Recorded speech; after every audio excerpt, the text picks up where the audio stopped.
Law of contract in India. Indian contract act 1872।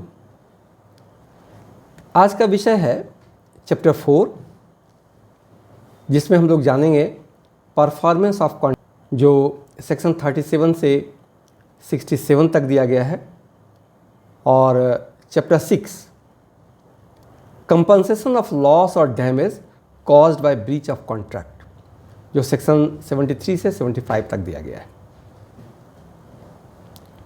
The Indian contract act 1872 की धारा 37 से 67 तक के सब अंतर्गत परफॉर्मेंस ऑफ कॉन्ट्रैक्ट से संबंधित प्रावधान दिए गए हैं। ये सेक्शंस उन विभिन्न परिस्थितियों को रेखांकित करते हैं जिनके तहत कॉन्ट्रैक्ट को लागू किया जा सकता है या रद्द किया जा सकता है। चलिए इन प्रावधानों को समझते हैं। Section 37, obligations of parties to contract.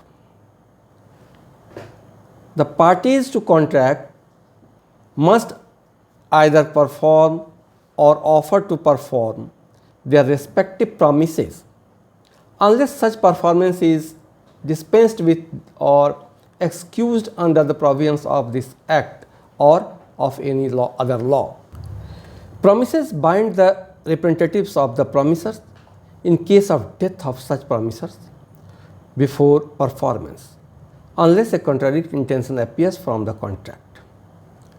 Contract के पक्षों को या तो अपने अपने वादों को पूरा करना होता है या पूरा करने का ऑफर करना होता है, जब तक कि ऐसा करना किसी कानूनी प्रावधान के तहत माफ़ न किया जाए।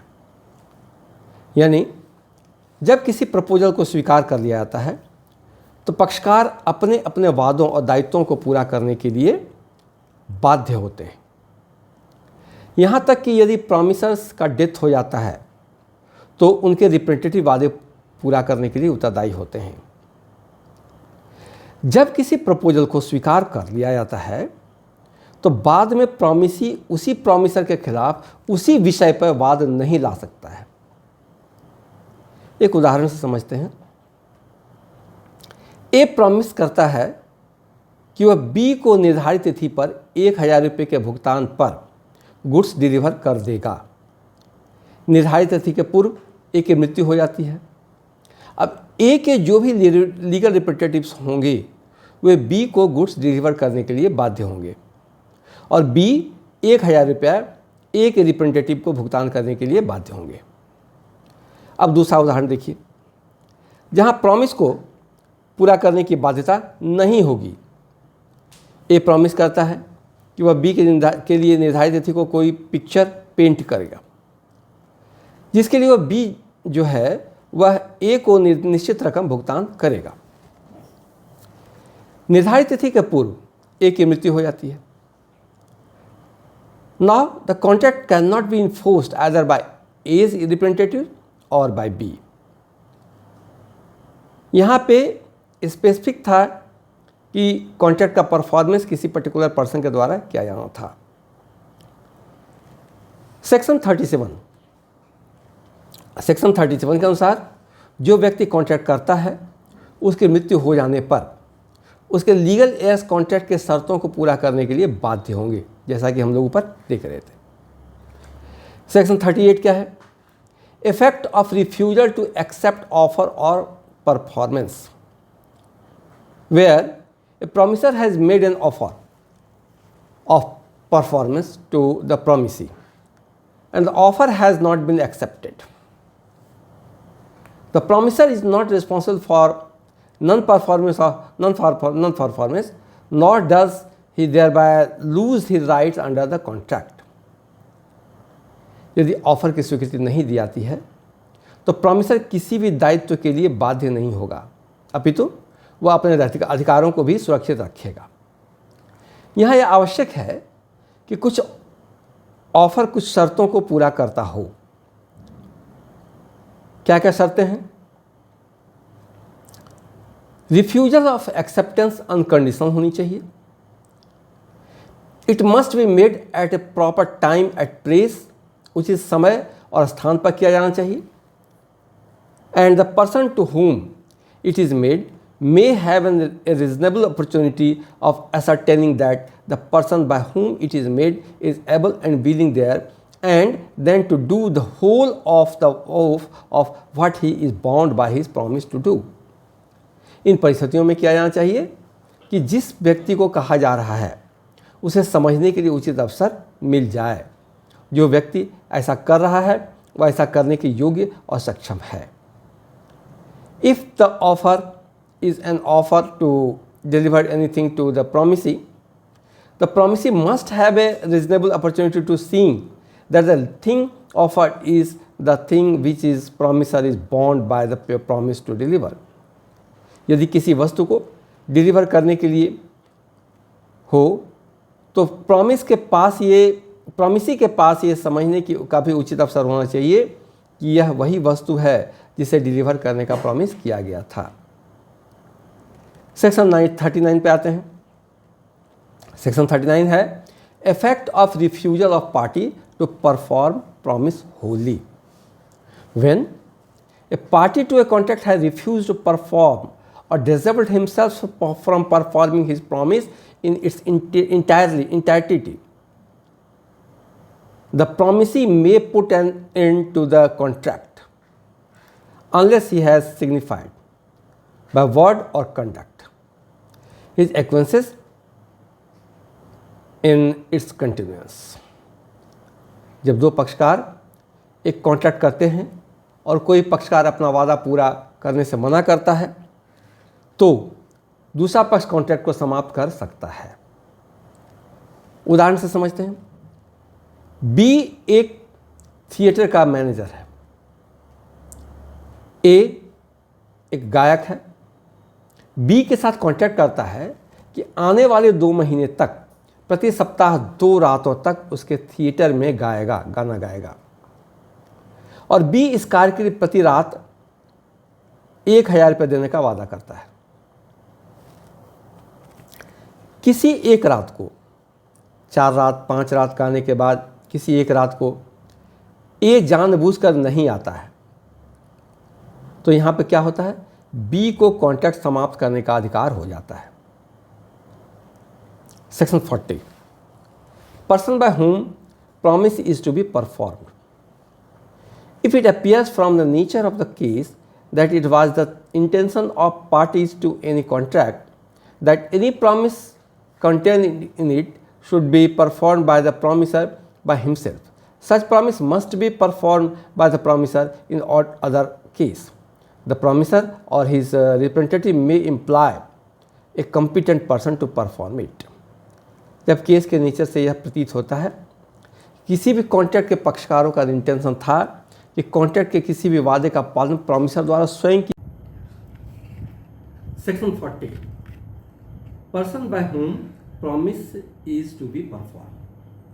If it appears from the nature of the case that it was the intention of the parties to any contract that any promise contained in it should be performed by the promiser himself, such promise must be performed by the promiser. In other case, the promiser or his representative may employ a competent person to perform it. जब case के nature से यह प्रतीत होता है वह किसी भी कॉन्ट्रैक्ट के पक्षकारों का इंटेंशन था कि कॉन्ट्रैक्ट के किसी वादे का पालन प्रॉमिसर स्वयं करेगा तो ऐसा वचन का पालन प्रॉमिसर द्वारा ही किया जाना चाहिए। Section 41 effect of accepting performance from third person. When promisee accepts the performance of the promise from a third person, then he cannot afterward enforce it against the promise. Section 42 क्या है? Devolution, हस्तांतरण, devolution of joint liabilities. When 2 or more persons have made a joint promise, then unless a contrary intention appears by the contract, all such persons, if the promiser agrees to perform a promise together, joint promises, then they are jointly obliged to fulfill the promise, unless the contract specifies a contrary intention. Also, if any of the promises die, then their legal representative must fulfill the promise jointly with the surviving promiser. यदि वादा करने वाले संयुक्त रूप से एक साथ वादा पूरा करने के लिए सहमत होते हैं तो वे संयुक्त रूप से वादा पूरा करने के लिए बाध्य होते हैं। यदि वादा करने वाले में से किसी एक की मृत्यु हो जाती है तो उनके कानूनी प्रतिनिधियों की संयुक्त जिम्मेदारी होगी। Section 43, any one of the joint promisor may be compelled to perform when two or more persons make a joint promise. The promisee may, in the absence of express agreement to the contrary, compel any one or more of such joint promisor to perform the whole promise. दो या दो से अधिक संयुक्त वचनदाताओं में से प्रत्येक संयुक्त प्रोमिसर्स को प्रॉमिस के निष्पादन में अपने बराबर योगदान देने के लिए बाध्य कर सकता है। यदि संयुक्त वचनदाताओं में से कोई एक प्रॉमिस पूरा नहीं करता है तो शेष संयुक्त वचनदाताओं को ऐसे डिफॉल्ट से होने वाले नुकसान को समान शेयरों में वहन करना होगा। जॉइंट प्रॉमिसर्स में से प्रत्येक प्रॉमिसर दूसरे प्रॉमिसर को प्रॉमिस के लिए परफॉर्म करने के लिए बाध्य कर सकता है unless A contracting intention appears from the contract. अगर कोई प्रॉमिसर अपना कंट्रीब्यूशन नहीं दे पाता है, इस प्रकार हुए लॉस को शेष प्रॉमिसर्स आपस में कंट्रीब्यूट करेंगे। यहाँ ये क्लियर कर दूँ कि प्रिंसिपल जो क्रेडिटर है यहाँ सिक्योरिटी को डिस्पोज करके भुगतान रिकवर करने का अधिकार नहीं खोता है, यानी प्रिंसिपल सिक्योरिटी को डिस्पोज कर सकता है और उस राशि को लोन अमाउंट से एडजस्ट कर सकता है। Section 44, effect of release of one joint promisor where two or more persons have made a joint promise. A release of one of such joint promisor by the promisee does not discharge the other joint promisor or joint promisors, neither does it free the joint promisor so released from the responsibility to the other joint promisor or joint promisers. joint promisor के case में यदि कोई एक promisor release किया जाता है तो यह भी यह प्रावधान है उसे रिस्पॉन्सिबिलिटी से मुक्त नहीं करता है, न ही यह जॉइंट प्रोमिसर को अन्य जॉइंट प्रोमिसर के प्रति जिम्मेदारी से मुक्त करता है। Section 45, devolution of joint rights. When a person has made a promise to two or more persons jointly, then unless contrary intention appears from the contract, the right to claim performance rests as between him and them, with them during their joint lives, and after the death of any one of them, with the representative of such deceased person, jointly with the survivor or survivors, and after death of the last survivor, with the representative of all jointly. इसे उदाहरण से समझते हैं। ए, B और सी, ए, B और सी से 5,000 रुपये उधार लेता है। बी और सी को ज्वाइंटली ब्याज के साथ उस राशि को भुगतान करने का वादा करता है। बी मर जाता है। अब दावा करने का अधिकार सी के जीवन के दौरान सी के साथ संयुक्त रूप से बी के रिप्रेजेंटेटिव के पास रहता है और सी की मृत्यु के बाद बी और सी के रिप्रेजेंटेटिव के साथ संयुक्त रूप से अधिकार रहता है। Section 46, time for performance of promise where no application is to be made and no time is specified, where by the contract a promisor is to perform his promise without application by the promisee and no time for performance is specified, the engagement must be performed within a reasonable time. Section 47, time and place for performance of promise where time is specified and no application to be made, where a promise is to be performed on a certain day and the promisor has undertaken to perform it without the application by the promisee. The promisor may perform it at any time during the usual hours of business on such day and at the place at which the promise ought to be performed. इसे ऐसे समझते हैं, ए 1 जनवरी को B के गोदाम में माल पहुंचाने का प्रॉमिस करता है। उस दिन ए माल को बी के गोदाम में लाता है, लेकिन तब तक गोदाम बंद हो चुका होता है। बंद करने का समय खत्म हो गया, बंद हो गया गोदाम, तो कहेंगे कि ए ने अपना वादा पूरा नहीं किया। जो निर्धारित समय था उस समय पर ए ने प्रॉमिस पूरा नहीं किया। अब आते हैं section 48, application for performance on certain day to be at proper time and place. When the promise is to be performed on the certain day and the promiser has not undertaken to perform it without application by the promisee, it is the duty of the promisee to apply for the performance at the proper place within the usual hour of business. जब किसी वादे को निर्धारित एक निश्चित दिन पर पूरा किया जाता है और वादा करने वाले ने वादा किया, यह व्यक्ति के आवेदन के बिना इसे पूरा करने का वचन दिया, तो यह वादा करने वाले का कर्तव्य है कि वह कार्य को सामान्य घंटों के भीतर उचित स्थान पर प्रदर्शन के लिए आवेदन करे। Section 49, place for the performance of promise, where no application to be made and no place fix for performance. When a promise is to be performed without application by the promisee and not place is fixed for the performance of it, it is a duty of the promiser to apply to the promisee to appoint a reasonable place for performance of promise and to perform it at such place. जब कोई वादा promisee के आवेदन के बिना पूरा किया जाना हो और उसके लिए कोई स्थान निर्धारित ना हो, तो क्या होगा? प्रॉमिसर का यह कर्तव्य है कि वह प्रॉमिसी से उचित स्थान बताने के लिए आवेदन करे और उसी जगह पर कार्य निष्पादन करे। A undertakes to deliver some articles to B on a fixed date. A must apply to B to appoint a reasonable place for the purpose of receiving it and must deliver it to him at such place. Section 50, performance in the manner or at the prescribed or sanctioned by promisee. The performance of any promise may be made in any manner or at any time which the promisee prescribes or sanctions. The section in the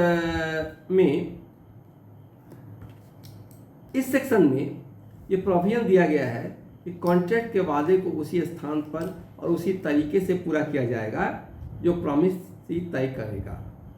किसी कार्य को पूरा करने का tender प्रकाशित होता है, जो सक्सेसफुल बिडर है उसका साथ निष्पादन का कॉन्ट्रैक्ट होता है। कॉन्ट्रैक्ट में कार्य निष्पादन निर्धारित होता है। अब मान लें कि सड़क निर्माण का कॉन्ट्रैक्ट हुआ, तो जिस स्थान पर निर्माण का कॉन्ट्रैक्ट हुआ उसी स्थान पर कार्य करना होगा। साथ ही कार्य का निष्पादन उसी तरीके से किया जाना होगा जो प्रॉमिसर के द्वारा निर्धारित किया गया है।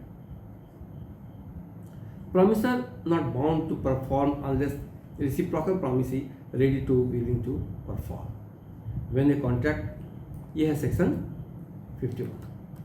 When a contract consists of a reciprocal promises to be simultaneously performed, no promiser need perform his promises unless the promisee is ready and willing to perform his reciprocal promise. Reciprocal promise की स्थिति में promiser तब तक अपना promise पूरा करने के लिए बाध्य नहीं होता है जब तक कि प्रॉमिसी भी अपना प्रॉमिस को पूरा करने के लिए तैयार नहीं हो। प्रॉमिसर कुछ सामान डिलीवरी तब तक नहीं करेगा जब तक प्रॉमिसी उसकी कीमत भुगतान किए जाने के लिए तैयार नहीं हो। अब section 52, order of performance of reciprocal promise, where the order in which reciprocal promises are to be performed is expressly fixed by the contract, they shall be performed in that order, and where the order is not expressly fixed by the contract, they shall be performed in that order which is the nature of transaction requires. जिस order में contract को perform किया जाना है उसी order में किया जाएगा। ए प्रॉमिस करता है वह बी का मकान तब बनवाएगा जब बी उसका भुगतान करने के लिए प्रॉमिस करता है, यानी पहले बी भुगतान करने का प्रॉमिस करेगा तब ए मकान बनाएगा। इसे कहते हैं order of performance. Section 53, liability of party preventing event on which contract is to take effect. When a contract contains reciprocal promises and one party to the contract prevents the other from performing his promise, the contract becomes voidable at the opinion of the party so prevented, and he is entitled to compensation from the other party for any loss which he may sustain in consequences of the non-performance of the contract. एक contract के तहत B का काम करने का लिए agree करता है, बी इसके लिए 1000 रुपये देने का एग्री करता है।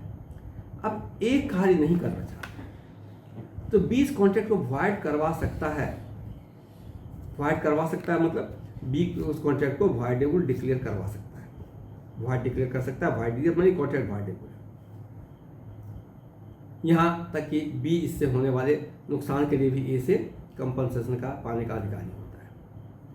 अब आते हैं section 54, effect of default as to promise which should be perform in contract consisting of reciprocal promise. When a contract consists of reciprocal promises such that one of them cannot perform it or that performance cannot be claimed till the other has been performed and the promiser of the promise last mentioned fails to perform it, such promiser cannot claim the performance of the reciprocal promise and must make compensation to the other party to the contract for any loss which such other party may sustain by the non-performance of the contract. Reciprocal promise की स्थिति में यदि उनमें से एक को पूरा नहीं किया जाता है या उसके परफॉर्मेंस का दावा तब तक नहीं किया जा सकता है जब तक कि दूसरे को पूरा नहीं किया जाता है और वादा करने वाला उसे पूरा करने में विफल रहता है, तो ऐसा प्रॉमिसर दूसरे पक्ष से भी परफॉर्मेंस का दावा नहीं कर सकता है और दूसरे पक्ष को किसी भी नुकसान के लिए मुआवजा देना होगा। Now section 55, effect of failure to perform a fixed time in contract in which time is essential। जब कोई पक्ष किसी निर्धारित समय पर या उससे पहले एक निश्चित कार्य करने का वादा करता है और शर्तों के अनुसार कार्य करने में विफल रहता है तो प्रॉमिसी उसे अमान्य कर सकता है। यहाँ यह समय निर्धारित नहीं हो कॉन्ट्रैक्ट वाइडेबल नहीं होगा, लेकिन प्रॉमिसी लॉस का दावा कर सकता है। Next section 56, agreement to do impossible act. An agreement to do an act impossible is itself void. जो हो ही नहीं सकता है, जो कार्य करना संभव ही नहीं है, उस प्रकार का किया गया एग्रीमेंट एब एन इश्यू वॉइड होता है। Section 57, reciprocal promise to do thing legal and also thing illegal। Reciprocal promise to do things legal and also other things illegal, where person reciprocally promises firstly to do certain things which are legal and secondly under specified circumstances to do certain other things which are illegal. The first set of promise is a contract which is legal, but the second is void agreement because the second is illegal। यहाँ पर इसी को promise को हो जिसमें एक कार्य legal हो दूसरा कार्य इलीगल हो, तो फर्स्ट सेट ऑफ प्रॉमिस को कॉन्ट्रैक्ट होगा, उस पर कॉन्ट्रैक्ट पूरा करने का दायित्व होगा और दूसरा कॉन्ट्रैक्ट वाइड। जो इलीगल है कॉन्ट्रैक्ट, जिस पार्ट का एक कॉन्ट्रैक्ट इलीगल है वो कॉन्ट्रैक्ट वाइड होगा। Section 58, alternative promise, one branch being illegal। In the case of an alternative promise, one branch of which is legal and other illegal, the legal branch alone can be enforced। जो legal होगा वो perform किया जा सकेगा, जो illegal होगा वह perform नहीं किया जा सकेगा। Section 59, application of payment where debt to be discharged is indicated, where a debtor owing several distinct debts to one person, several distinct debts, makes a payment to him either with express intimation or under circumstances implying that the payment is to be applied to the discharge of some particular debit, the payment is accepted, must be applied accordingly। जहाँ एक debtor देनदार पर कई अलग ऋणों का बकाया है जो एक ही व्यक्ति को देना है, तो ऐसी परिस्थितियों में ये डेटर किसी विशेष ऋण का पेमेंट कर सकता है और वह पेमेंट उसी विशेष ऋण का भुगतान माना जाएगा। Section 60, application of payment where debts to be discharged is not indicated, where the debtor has omitted to intimate and there are no other circumstances indicating to which depth the payment is to be applied, the creditor may apply it at his discretion to any lawful debt actually due and payable to him from creditor, whether its recovery is or is not barred by the law in force for the time being, it being as to the limitation of the suit. Next section 61. Application of payment where neither party appropriates. Where neither party makes any appropriation, the payment shall be applied in discharge of the debts in order to time, whether they are or are not barred by the law in force for the time being as to the limitation of the suit. If the debts are of equal standing, the payment shall be applied in discharge of each proportionality. जहाँ एक debtor देनदार पर कई अलग अलग ऋणों का बकाया है और जहाँ कोई भी पक्ष यह नहीं बताता कि जो पेमेंट किया जा रहा है वह किस ऋण के भुगतान के लिए किया गया, तो जिस ऋण का भुगतान की तिथि पहले है उसी का भुगतान माना जाएगा। Section 62 effect of novation, rescission and alteration of contract. देखिए, if the parties to a contract agree to substitute a new contract for it or to rescind or alter it, the original contract need not be performed. एक contract के पक्षकार पूर्व में किए गए contract को छोड़कर नया कॉन्ट्रैक्ट कर लेता है या पूर्व में किए गए कॉन्ट्रैक्ट में कोई परिवर्तन कर देता है, तो पूर्व में किए गए कॉन्ट्रैक्ट को पूरा करने का जिम्मेदारी पक्षकारों पर नहीं होगा। सेक्शन 63 प्रॉमिस में डिस्पेंस विथ और remit performance of promise. Every promise may dispense with or remit wholly or in part the performance of the promise made to him, or may extend the time for such performance, or may accept instead of it any satisfaction which he thinks fit. प्रत्येक वादा उसके किए गए वादे के निष्पादन को पूरी तरह या आंशिक रूप से समाप्त कर सकता है या माफ़ कर सकता है या ऐसे निष्पादन के लिए समय बढ़ा सकता है या इसके बदले कोई संतुष्टि स्वीकार कर सकता है जिसे वह उचित समझता है। Section 64 consequences of recession of voidable contract. When a person at whole opinion a contract is voidable rescinds it, the other party thereto need to perform any promise therein contained in which he is the promiser.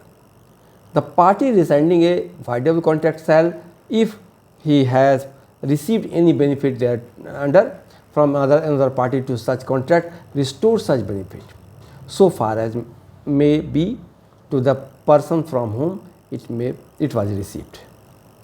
जब किसी voidable contract को void declare किया जाता है तो उसके दूसरे पक्ष को उसमें निहित किसी भी वादे को पूरा करने की आवश्यकता नहीं होती है। Section 65 obligation of person who has received advantage under void agreement or contract that become void. When agreement is discovered to be void or when the contract becomes void, any person who has received any advantage under such an agreement or contract is bound to restore it or to make compensation for it to the person from whom he received it. जब कोई agreement void declare हो जाता है तो कोई भी व्यक्ति जिसने ऐसे एग्रीमेंट या कॉन्ट्रैक्ट के तहत कोई लाभ प्राप्त किया है उस व्यक्ति को मुआवजा देने के लिए बाध्य है। सेक्शन 66 मोड ऑफ कम्युनिकेटिंग और revoking recession of voidable contract. The rescission of the voidable contract may be communicated or revoked in the same manner and subject to some rules as applied to the communication or revocation of the proposal. Section 67 effect of neglect or promise to offer promiser reasonable facilities for performance. If any promisee neglects to refuses to offer the promisee reasonable facilities for the performance of his promise, the promiser is executed by such neglect or your refusal as to non-performance caused thereby। यदि कोई वचन ग्रहीता अपने वचन के निष्पादन के लिए वचन ग्रहीता को उचित सुविधाएं देने की अपेक्षा करता है या देने से इनकार करता है, तो वचनदाता को ऐसी उपेक्षा का इनकार करने का माफ़ किया जा सकता है, क्योंकि इसके कारण निष्पादन होता है। ये था चैप्टर 4 परफॉर्मेंस ऑफ कॉन्ट्रैक्ट। अब आगे देखते हैं chapter 6 compensation of loss or damage caused by breach of contract. Section जो निर्धारित है 73 to 75। सेक्शन 73 से 75 अंडर इंडियन कॉन्ट्रैक्ट एक्ट 1872 में consequences of breach of contract को बताया गया है। ब्रीच ऑफ कॉन्ट्रैक्ट एक्चुअल हो सकता है या एंटीसिपेटरी भी हो सकता है। ब्रीच ऑफ कॉन्ट्रैक्ट के मामले में अदालत से नुकसान का दावा कर सकता है और कोर्ट दूसरे पक्ष को वादे के अनुसार कार्य करने के लिए फोर्स कर सकता है। जब दूसरा पक्ष अपने संविदात्मक दायित्वों को पूरा करने में विफल रहता है, तो ये धाराएं पीड़ित पक्ष को समाधान प्रदान करती है। ब्रीच ऑफ कॉन्ट्रैक्ट क्या होता है? जब कोई एक पक्ष कॉन्ट्रैक्ट के निर्धारित शर्तों को पूरा करने में विफल रहता है, तो इसे कहते हैं ब्रीच ऑफ कॉन्ट्रैक्ट। ऐसे मामले में दूसरा पक्ष उल्लंघन करने वाले पक्ष पर मुकदमा कर सकता है और अदालत से दूसरे पक्ष के वादे को के अनुसार कार्य करने के लिए मजबूर करने के लिए कह सकता है। ब्रीच ऑफ कॉन्ट्रैक्ट दो प्रकार का हो सकता है। एक एंटीसिपेटरी हो सकता है और दूसरा हो सकता है मैंने एंटीसिपेटरी ब्रीच ऑफ कॉन्ट्रैक्ट और दूसरा breach actual breach of contract. Anticipatory breach of contract क्या है? जब कार्य संपादन के लिए निर्धारित समय आने से पहले अनुबंध का उल्लंघन होता है, एंटीसिपेटरी ब्रीच ऑफ कॉन्ट्रैक्ट होता है। एंटीसिपेटरी ब्रीच ऑफ कॉन्ट्रैक्ट दो प्रकार का हो सकता है। पहला है क्लियरली बोलकर, बताकर, या दूसरा होता है अपने व्यवहार से। एक्चुअल ब्रीच ऑफ कॉन्ट्रैक्ट की निर्धारित तिथि पर वादा पूरा करने से इनकार का मामला है। जब कोई पक्ष नियत तिथि पर अपना वादा पूरा करने से इनकार कर देता है, अनुबंध तोड़ देता है, तो they are committed actual breach of contract. अब ब्रीच ऑफ कॉन्ट्रैक्ट की स्थिति में क्या कर सकते हैं? ब्रीच ऑफ कॉन्ट्रैक्ट हो तो पार्टीज क्या कर सकते हैं, क्या राइट्स होता है उनका? सूट फॉर डैमेज फाइल कर सकते हैं कोर्ट में जाकर के, सूट फॉर स्पेसिफिक परफॉर्मेंस कर सकते हैं, या फिर कॉन्ट्रैक्ट को छोड़ दे सकते हैं। Let us discuss sections 73। Section 73 compensation for loss or damage caused by breach of contract. When the contract has been broken, the party who suffers by such breach is entitled to receive from the party who has broken the contract compensation for any loss or damage caused to him thereby, which naturally arose in usual course of thing from such breach, or which the parties knew when they made the contract to be likely to result from the breach of it. Such compensation is not to be given for any remote and direct loss or damage sustained by reason of a breach. Compensation for failure to discharge obligation resembling those created by contract. When an obligation resembling those created by contract has been incurred and has not been discharged, any person injured by the failure to discharge it is entitled to receive the same compensation from the party in default as if such person has contracted to discharge it and had broken his contract. जब एक पक्ष किसी अनुबंध का उल्लंघन करता है, दूसरा उल्लंघन के स्वाभाविक परिणाम के रूप में उत्पन्न होने वाले किसी भी नुकसान या क्षति के लिए मुआवजा प्राप्त करने का हकदार होता है। मुआवजा एक उचित राशि का होना चाहिए और इसका उल्लंघन करने के कारण हुए नुकसान से सीधा संबंध होना चाहिए। सेक्शन 73 से संबंधित एक लीडिंग केस है Hadley versus Baxendale, where it was held that compensation should cover losses that were foreseeable as a natural consequences of breach. मुआवजा उल्लंघन के प्राकृतिक परिणाम के रूप में पूर्वानुमान की जाने वाली हानियों को कवर करता है। Next section 74, compensation for breach of contract, where penalty stipulated for where a contract has been broken, if a sum is named in the contract as an amount to be paid in case of such breach, or if the contract contains any other stipulation by way of penalty, the party complaining of the breach is entitled, whether or not actual damage or loss is proved to have been caused thereby, to receive from the party who has broken the contract reasonable compensation not exceeding the amount so named, or as the case may be, the penalty stipulated for. यदि किसी breach of contract के मामले में penalty के भुगतान के संबंध में एक शर्त शामिल है तो अदालत इसे लागू कर सकती है, बशर्ते कि penalty is a genuine pre estimate of the probable loss. यदि इसे जुर्माना माना जाता है और नुकसान का वास्तविक पूर्वानुमान नहीं है तो अदालत पेनल्टी लागू नहीं करेगा। In case of Dunlop Pneumatic Tyre Company Limited versus New Garage and Motor pack Company Limited, the court discuss the differences between the penalty and genuine pre estimated or damage.